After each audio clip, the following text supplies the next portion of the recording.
Aujourd'hui, nous allons aborder 4 astuces pour optimiser votre business plan. Avant de commencer, n'oubliez pas de vous abonner à notre chaîne pour suivre nos dernières publications. Traditionnellement, le business plan est un document de plus de 20 pages auquel est joint un tableur. Le document décrit votre idée et la manière dont vous comptez la mettre en œuvre. La feuille de calcul présente vos projections financières sur plusieurs années. Dans le contexte de l'innovation et de l'esprit d'entreprise, le long document et la feuille de calcul à code couleur sont totalement absurdes. L'innovation et l'esprit d'entreprise sont des défis de recherche. Lorsque l'incertitude est grande, il vaut mieux admettre que vous ne savez pas si votre idée va fonctionner.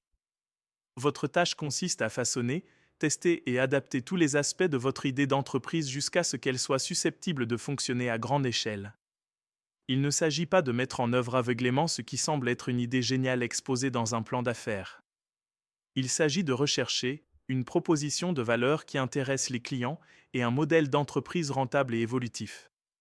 Les plans d'entreprise traditionnels sont dangereux dans le contexte de l'innovation et de l'esprit d'entreprise pour 3 raisons.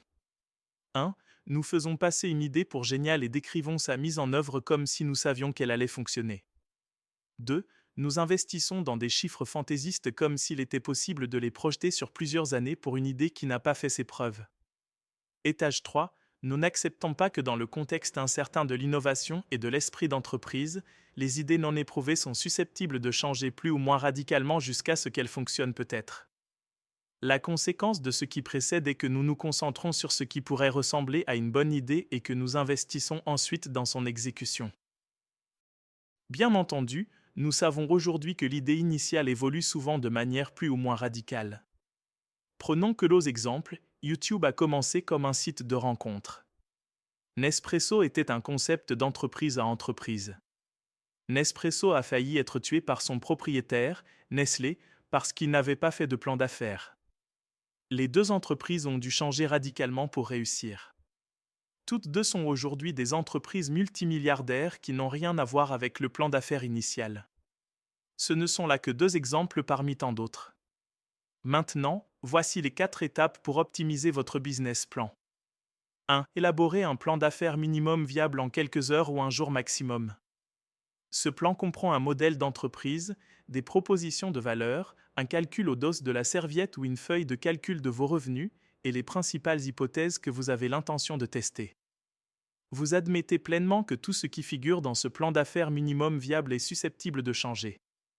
2. Tester et adapter jusqu'à ce que les clients s'intéressent à votre proposition de valeur et affiner votre plan d'affaires minimum viable en conséquence. Ce n'est plus une pure fantaisie puisque vous disposez d'éléments probants concernant les emplois, les douleurs et les gains des clients et votre proposition de valeur. Vous pouvez maintenant procéder à un dimensionnement du marché fondé sur des données probantes. Idéalement, à ce stade, vous disposez également des premières données relatives à la volonté de payer. Vous commencez à rassembler des preuves à l'appui de votre feuille de calcul fantaisiste. 3. Tester et adapter l'acquisition, la fidélisation et la tarification des clients et affiner votre plan d'affaires minimum viable en conséquence. Votre objectif ici est d'étayer votre feuille de calcul fantaisiste par des preuves réelles. Muni de ces preuves, vous pouvez procéder à une modélisation plus fine de vos revenus, idéalement, de vos coûts et de votre rentabilité. 4. Transformez votre plan d'affaires minimum viable en un plan d'affaires orienté vers l'exécution. Équipé de preuves suffisantes pour tous les aspects de votre modèle d'entreprise, vous pouvez passer à la mise à l'échelle. C'est à ce moment-là qu'un plan d'entreprise plus traditionnel peut prendre tout son sens. Il y a de nombreuses années, j'ai réalisé à quel point il était important d'esquisser un modèle d'entreprise complet et des chiffres approximatifs dès le début de l'aventure de l'innovation et de l'entrepreneuriat. L'approche du plan d'affaires minimum viable est simplement un raffinement de la documentation de ce que j'ai déjà expliqué dans mon article sur les phases du voyage de l'entrepreneuriat. Elle exige bien sûr que les dirigeants d'entreprise et les investisseurs considèrent la première esquisse comme une pure fantaisie.